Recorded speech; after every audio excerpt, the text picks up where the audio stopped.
ঢাকা মহানগর দক্ষিণ সিটি কর্পোরেশনের ওয়ারী থানাধীন ৩৯ নং ওয়ার্ডের আপামর জনতার প্রিয় মুখ, দলের নিবেদিত প্রাণ সাংগঠনিক সম্পাদক, পরিচ্ছন্ন ইমেজের অধিকারী এবং পরীক্ষিত ও ত্যাগী রাজনীতিক ইমদাদ পাটোয়ারী আসন্ন সিটি কর্পোরেশন নির্বাচনে কাউন্সিলর পদপ্রার্থী হিসেবে প্রতিদ্বন্দ্বিতা করতে যাচ্ছেন এবং একই সাথে আসন্ন পবিত্র ঈদ উল ফিতর উপলক্ষে তিনি বৃহত্তর ৩৯ নং ওয়ার্ডবাসী সহ সমগ্র দেশবাসীকে জানিয়েছেন পবিত্র ঈদের আন্তরিক শুভেচ্ছা ও অভিনন্দন। একজন সৎ, ন্যায়পরায়ণ ও আদর্শবান রাজনীতিবিদ হিসেবে এলাকায় তার অত্যন্ত সুখ্যাতি রয়েছে এবং তিনি সবসময় অবিচল থেকে সত্য ও ন্যায়ের পথ ধরে রাজনীতি করে আসছেন। শহীদ রাষ্ট্রপতি জিয়াউর রহমান এবং সাবেক প্রধানমন্ত্রী দেশনেত্রী বেগম খালেদা জিয়ার মহান আদর্শকে নিজের হৃদয়ে গভীরভাবে লালন করে এবং জনাব তারেক রহমানের সুনির্দিষ্ট দিক নির্দেশনায় তিনি সবসময় নিজের রাজনৈতিক কার্যক্রম পরিচালনা করে আসছেন, যেখানে দেশপ্রেম ও জনকল্যাণই তার জীবনের মূল ব্রত। তিনি ঢাকা ৬ আসনের সংসদ সদস্য ও মুক্তিযুদ্ধ বিষয়ক প্রতিমন্ত্রী ইঞ্জিনিয়ার ইশরাক হোসেনের একজন আস্থাভাজন।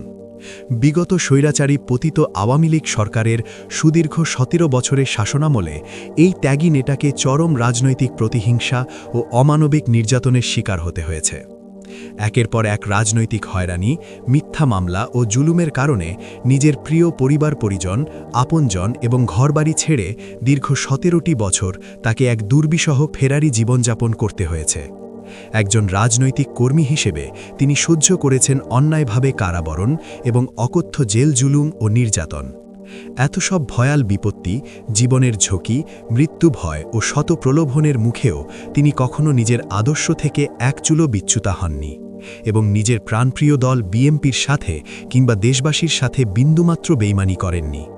বরং শত কষ্টের মাঝেও তিনি সর্বদা দলের প্রতি এবং দেশের মানুষের প্রতি তার গভীর আনুগত্য ও ভালোবাসা বজায় রেখেছেন।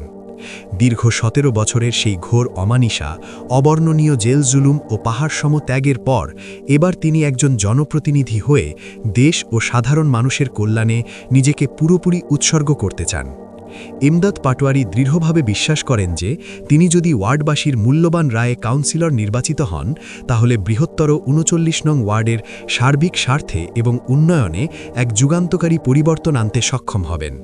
তিনি তার নির্বাচনী প্রতিশ্রুতিতে সুস্পষ্টভাবে জানিয়েছেন যে জনপ্রতিনিধি নির্বাচিত হলে এলাকার দৃশ্যমান উন্নয়ন সাধন, এলাকার চুরি ছিনতাই রোধ করে সার্বিক শান্তি শৃঙ্খলা বজায় রাখা, অবহেলিত গরিব, দুঃখী ও অসহায় মানুষের কল্যাণে নিরলস কাজ করা এবং বিশেষ করে আমাদের ভবিষ্যৎ প্রজন্ম তথা তরুণ সমাজকে সব ধরনের সামাজিক অবক্ষয় থেকে রক্ষা করে সঠিক ও গঠনমূলক পথে এগিয়ে নিতে তিনি দৃঢ় অঙ্গীকারবদ্ধ।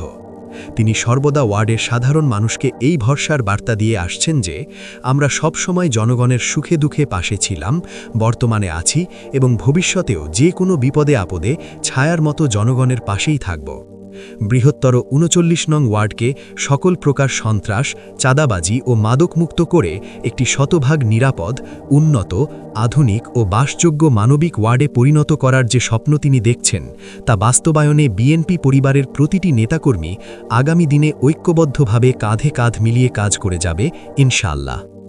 জীবনের মহামূল্যবান ১৭টি বছর স্বৈরাচারের বিরুদ্ধে লড়াই করে কাটানো এই জননেতা মনে করেন, দীর্ঘ জুলুম ও স্বৈরাচারী অন্ধকারের পর এবারের পবিত্র ঈদ উল ফিতর আমাদের সকলের জীবনে এক নতুন আশার আলো, স্বাধীনতা, অনাবিল আনন্দ ও শান্তির বার্তা নিয়ে এসেছে।